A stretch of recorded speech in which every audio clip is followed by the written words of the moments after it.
Balik na sa traditional schedule sa klase ang estudyante. Kini human giaprubahan na. Buot pasabot mobalik sa bulan sa Hunyo ang klase sugod school year 2025 to 2026. Gani karong school year 2024 to 2025, hinay-hinay na kining gibalik ang abri klase. Asa magsugod kini karong Hulyo 29 ug mahuman Abril 15 tuig 2025. O mas maayo gani, daghan pong nalipay nga na mabalik na lagi kay kuan. Magsige reklamo, init lagi.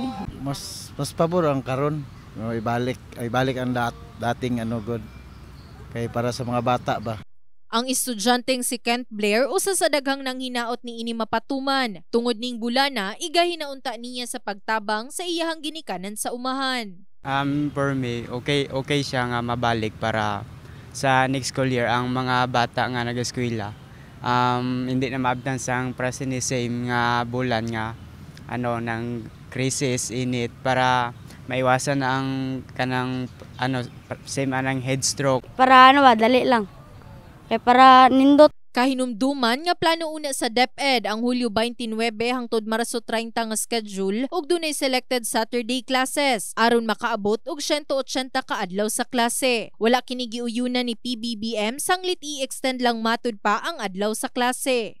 In the heart of changing lives, kini si Liza Labajo, Brigada News.